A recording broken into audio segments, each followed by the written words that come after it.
The Bad Parent by Dominique Wilkins. Chapter 1. Regina sat up in her bed in a daze. She was having trouble digesting the information. Although she was still holding the phone, no one was talking. She licked her lips and tried again. She said, "Huh?"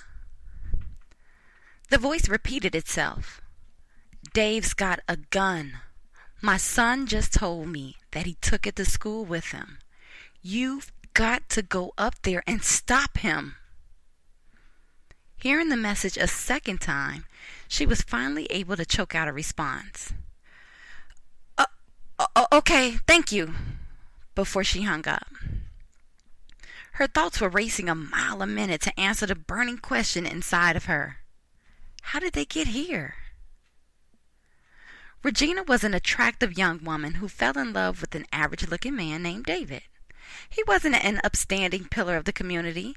He was just an immature young man who loved to have fun. Regina met him on her way home from work as she rode the number 9 Ashland bus to the Orange Line train. He got on the bus after her and chose to sit in the open seat next to her and talk to her until she got off. Gina didn't like to be rude to people, especially not men. She had seen how badly they took rejection when they approached a woman to flirt with them. She thought it was easier to just smile and politely let him know that she was not interested, or lie and say that she was taken, even if she was not.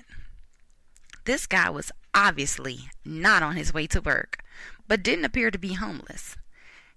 He had a rough look about himself and possessed an extreme amount of assertiveness. It was the assertiveness that intrigued her about him. Instead of feeling that she was out of his league, he seemed to have already staked a claim on her. By the time her stop came, he had already instructed her to keep his phone number in her phone and text him when she got off work to make plans for the weekend. There is no fear in love, but perfect love casts out fear. For fear has to do with punishment, and whoever fears has not been perfected in love. 1 John chapter 4, verse 18. He called himself Big Dave because he said that there was nothing little about him that was small.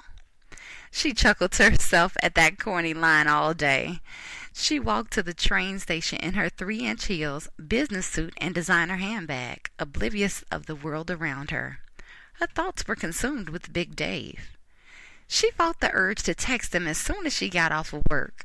She didn't want him to think that she was thirsty for him or that he could control her in any way. She had to allow the waiting period to pass. While the seconds turned into minutes and those turned into hours, she thought about what she knew about Big Dave. Gina was in college and working as an administrative assistant for a real estate company in the South Loop. She was smart and attractive, with a good head on her shoulders. What could Big Dave do for her? From his appearance and conversation, she could tell that he did not have a job to report to on a regular basis, let alone a career. What could she expect to come out of texting him? After she arrived at her cozy studio apartment, she picked up her phone twice. Each time she hesitated and turned it over before gently placing it back on its resting place on the side table next to her bed. Another hour went by. Finally, she picked up the phone and decided to create the text message. It read, "Hi, this is Gina.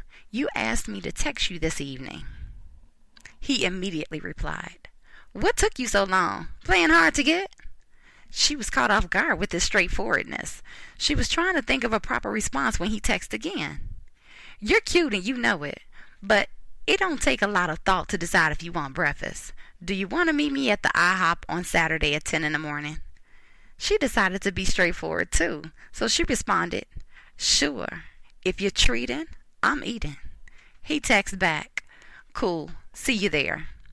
That was it, until Saturday arrived.